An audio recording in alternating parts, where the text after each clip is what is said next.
അടിപൊളി സൂപ്പർ. നമ്മളൊരു തുടരും കണ്ട ഒരു ഫീലൊക്കെ ഉണ്ടോ? അതാണ്ട് സൂപ്പറായിരുന്നു. സൂപ്പർ ആക്ഷൻ പടം അടിപൊളിയായിട്ടുണ്ട്. മോഹൻലാലിന് മോള് കരക്കിട്ടുണ്ട്. പുള്ളിക്കാരി മാർഷൽ ആർട്സ് പഠിച്ച് ഇതിനകത്ത് കാണിച്ചിട്ടുണ്ട്. ഇടുപ്പനിടി എന്ന് പറഞ്ഞാൽ ലാലേട്ടൻ്റെ ഒരു ആക്ഷൻ ഉണ്ട്, തകർത്തിട്ടുണ്ട് കേട്ടോ. ഫാമിലി പടമാണ്. ഒരു ഫാമിലി ആയിട്ട് വന്നാൽ അടിപൊളിയായിട്ട് ആസ്വദിച്ച് പോകാം. പെൺപിള്ളേർക്കൊക്കെ കാണാൻ പറ്റുന്ന അടിപൊളി സിനിമ കേട്ടോ. ക്ലൈമാക്സ് കലക്കിയിട്ടുണ്ട്. പുള്ളിക്കാരത്തിന് ആക്ഷൻ കലക്കിയിട്ടുണ്ട്. ആ പഠിച്ചതിന് പുള്ളി കാണിക്കാൻ പറയാം. നല്ലൊരു മാർഷൽ ആർട്സ് പഠിച്ച് പെണ്ണെന്ന് അടിപൊളിയായിട്ട് പറയുന്നുണ്ട്. നമ്മുടെ രവിക്കൊക്കെ ഒരു മറുപടി, മറ്റേ രവി ഉണ്ടല്ലോ, ആ രവിക്കൊക്കെ ഒരു മറുപടി കൊടുത്തിട്ടുണ്ട് പുള്ളിക്കാരി. കിടിലൻ രവി എന്നേ പറയുന്നുള്ളൂ കേട്ടോ. അതെ, വേറെ ഉള്ളുടെ മുന്നിലത്തെ പേരൊന്നും പറയുന്നില്ല. നല്ല പടം എല്ലാം നല്ല രീതിയിൽ പോകുന്നുണ്ട്. ഫീൽ ഗുഡിൽ നിന്ന് തുടങ്ങി പിന്നെ ഒരു ത്രില്ലിലോട്ടൊക്കെ പോയി. ലാലേട്ടനും ചെറിയ ആവശ്യമുള്ള ഡോസിൽ ലാലേട്ടനെ പ്രസന്റ് ചെയ്തിട്ടുണ്ട്.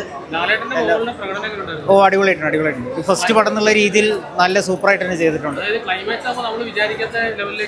ഇല്ല, ഇന്റർവെൽ കഴിഞ്ഞ് തന്നെ പടം മാറും. സെക്കൻഡ് ഹാഫ് തന്നെ പടം മാറുന്നുണ്ട്. ബാക്കി പറയുന്നില്ല. ലാലേട്ടനും വിസ്മയും അടിപൊളിയായിട്ടുണ്ട്. ഇല്ല പെമ്പിള്ളേര് കാണേണ്ട പടാ. പെമ്പിള്ളേർക്ക് ഒരു പ്രചോദനമാണ് ഫിലിം. അടിപൊളി, പ്രതീക്ഷിച്ചില്ല കിട്ടും. വിസ്മയ എങ്ങനെ ഒരു ഇതില് വരുന്നുള്ളത് അറിയില്ല. അടിപൊളി, അത് നന്നായിട്ടുണ്ട്. മോഹൻലാലിന്റെ എൻട്രിയും പിന്നെ വില്ലനാകി ചെറിയ ഡയലോഗ് ഉള്ളെങ്കിലും എക്സ്പ്രഷൻ തൂക്കി. എല്ലാരും ഫൈറ്റിന് അടിപൊളിയായിരുന്നു. മസ്റ്റ് വാച്ചാണ്, തിയേറ്റർ മസ്റ്റ് വാച്ചാണ്. ഞാൻ ഇനിയും പോയി കണ്ടു. പടം ഗംഭീരമായ ഒരു ഫാമിലി മൂവിയാണ്. ഇപ്പോൾ ജൂഡ് ഇതിനെക്കുറിച്ച് പറഞ്ഞത് തന്നെ ഇതൊരു ഫാമിലി മൂവിയാണെന്നാണ്. പക്ഷേ അതിനകത്ത് അത്യാവശ്യം നല്ല ത്രില്ലിങ് എലമെൻറ്റ്സ് ഉണ്ട്. പിന്നെ ഇൻഡസ്ട്രിയിലെ ടോപ്പ് സംഭവങ്ങളാണ്. ജേക്സ് ബിജോയ് ഗംഭീരമായ സ്കോറാണ് ഈ സിനിമയ്ക്ക് ചെയ്തിരിക്കുന്നത്. എലിവേറ്റ് ചെയ്യുന്ന സമയത്താണെങ്കിലും അതുപോലെ ത്രില്ലിങ് സമയത്താണെങ്കിലും.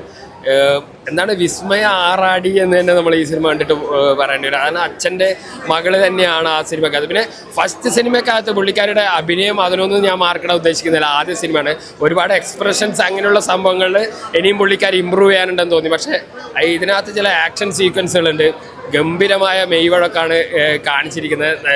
ഫാമിലി ആയിട്ട് കണ്ട് എന്നാൽ നിങ്ങൾക്ക് തീർച്ചയായും വർക്കാവും. നമുക്ക് സമകാലിക പ്രസക്തിയുള്ള ഒരു കഥ കൂടിയാണ്. അതായത് സ്ത്രീ സുരക്ഷ, അതായത് സമൂഹത്തിലെ ഡ്രഗ്സിൻ്റെ യൂസ്, ഇതിനൊക്കെയുള്ള എതിരെയുള്ള ഒരു സബ്ജക്റ്റ് കൂടിയാണ്. ഫാമിലി ആയിട്ട് തിയേറ്ററിൽ കണ്ടിരിക്കാവുന്ന വിസ്മയുടെ ഗംഭീരമായ തുടക്കം തന്നെയാണ് തുടക്കം എന്നുള്ളത്.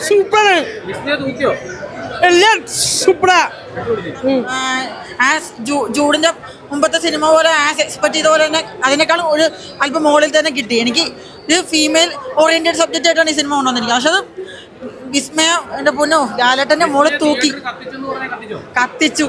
ഒരു ഗംഭീര തുടക്കം തന്നെ. പുള്ളിക്കാരി അടിപൊളിയായിട്ട് ഫൈറ്റ് ഒക്കെ ചെയ്തിട്ടുണ്ട്. കിടിലം രസമുള്ള ഒരു പടം. എന്താ പറയാ, നല്ല അത്യാവശ്യം നല്ല കിടിലൻ ആക്ഷൻ ഉണ്ട്. ഞെട്ടിച്ചു. അല്ല, എനിക്ക് ലാലേട്ടൻ നമുക്ക് അറിയാലോ. ലാലേട്ടൻ്റെ മോളുടെ പെർഫോമൻസ് അടിപൊളിയായിട്ട്. ആന്റണി ചേട്ടൻ്റെ മോൻ്റെ ഗംഭീര ഫൈറ്റ് ആണെങ്കിലും അവൻ്റെ ആറ്റിറ്റ്യൂഡ് മെയിൻറ്റെയിൻ ചെയ്തേക്കുന്നത് രസമായിട്ടുണ്ട്. നല്ലൊരു പടം. Nice movie. വിസ്മയ ഒരു യു ഫേസ് ആണെന്ന് പറയില്ല. നല്ല എക്സ്പീരിയൻസ് ഉള്ള ആക്ട്രസ് പോലെയുണ്ട്. പിന്നെ അതുപോലെ തന്നെ ആശിഷും നന്നായിട്ടുണ്ട്. നല്ല സൂപ്പർ മൂവി. ഇപ്പോഴത്തെ ട്രെൻഡ്, ഇപ്പോഴത്തെ ജനറേഷനിൽ ഗേൾസൊക്കെ കണ്ടിരിക്കേണ്ട മൂവിയാണ്. ആണ്. ഇപ്പോൾ വിസ്മയെ കുറിച്ച് എല്ലാവരും ഭയങ്കര നെർവസാണെന്നൊക്കെ പറഞ്ഞില്ലേ, അവരൊക്കെ വന്ന് ഈ സിനിമ കാണണം. അപ്പം അറിയാം എങ്ങനെയുണ്ടെന്നുള്ള. അടിപൊളി ഫൈറ്റൊക്കെ നന്നായിട്ടുണ്ട്. മാർഷൽ ആർട്സ് ഒക്കെ പഠിച്ചിരിക്കുന്ന ഇപ്പോഴത്തെ ഗേൾസ് എന്നുള്ളതിന് ഒരു മെസ്സേജാണ് ശരിക്കും മൂവി. നല്ലൊരു എക്സ്പീരിയൻസ് ആയിരുന്നു. ഞാൻ പ്രതീക്ഷിച്ചതിനെക്കാട്ടി അപ്പുറം വന്നിട്ടുണ്ട്. ഇതിനകത്ത് പെർഫോമൻസ് ബേസാണ് എടുത്ത് നോക്കേണ്ടത്. ഒന്ന്, നമ്മുടെ വിസ്മയ ആദ്യമായിട്ട് മലയാള സിനിമയിൽ അഭിനയിക്കുന്നു. അപ്പോൾ ആ ഒരു ഭയങ്കരമായിട്ട് ഇഷ്ടപ്പെട്ടു സിനിമ. അതിന് ലാലേട്ടൻ ക്യാമിയോ റോളിൽ വന്ന് കലക്കിയിട്ടുണ്ട് കേട്ടോ. ഞാൻ ശരിക്കും ഒരു എന്താ പറയുക, ഒരു മമ്മൂട്ടി ഫാനാണ്. പക്ഷേ എനിക്ക് ഇതിനകത്ത് ലാലേട്ടനും വിസ്മയും തമ്മിലുള്ള ആ ഒരു കോമ്പിനേഷനൊക്കെ ഭയങ്കരമായിട്ട് ഇഷ്ടപ്പെട്ടു.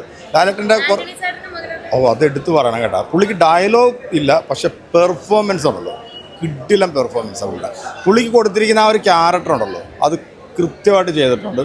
കാരണം ഞാൻ പറയുന്നില്ല, സ്പോയിലാവും. കാരണം ഫൈറ്റ് ഒരു രക്ഷയില്ല കേട്ടോ. വിസ്മയിപ്പിച്ചു എന്ന് വേണം പറയാൻ.